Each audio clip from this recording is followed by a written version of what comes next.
أعوذ بالله من الشيطان الرجيم.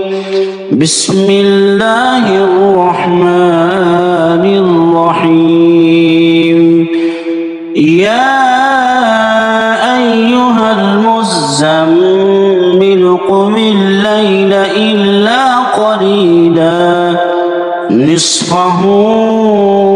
أو انقص منه قليلا أو زد عليه ورتل القرآن ترتيلا إنا سنلقي عليك قولا ثقيلا إن ناشئة الليل هي أشد وطئا وأقوم قيلا إن لك في النهار سبحا طويلا واذكر اسم ربك وتبتل إليه تبتيلا رب المشرق والمغرب لا إله إلا هو فاتخذه وكيلا واصبر على ما يقولون واهجرهم هجرا جميلا وذرني والمكذبين أولي النعمة ومهلهم قليلا إن لدينا أنكالا وجحيما وطعاما ذا غصة وعذابا أليما يوم ترجف الأرض والجبال وكانت الجبال كثيبا مهيلا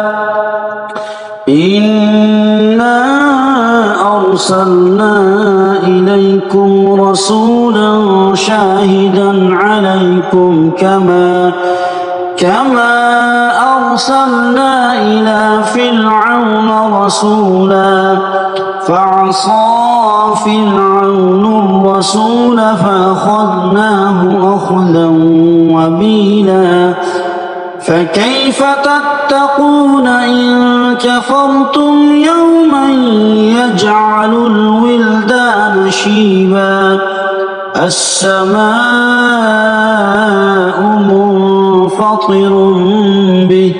كان وعده مفعولا إن هذه تذكرة فمن شاء اتخذ إلى ربه سبيلا إن ربك يعلم أنك تقوم أدنى من ثلثي الليل ونصفه وثلثه وطائفة من الذين معك والله يقدر الليل والنهار علم أن لن تحصوه فتاب عليكم فاقرؤوا ما تيسر من القرآن علم أن سيكون منكم مرضى وآخرون يضربون في الأرض يبتغون من فضل الله وآخرون يقاتلون في سبيل الله فاقرؤوا ما تيسر منه وأقيموا الصلاة وآتوا الزكاة وأقرضوا الله قرضا حسنا وما تقدموا لأنفسكم من خير تجدوه عند الله هو خيرا وأعظم أجرا واستغفروا الله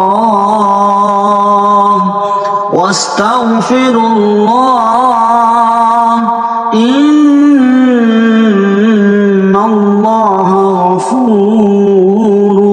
الرحيم صدق الله العظيم وصدق رسوله النبي الكريم الأمين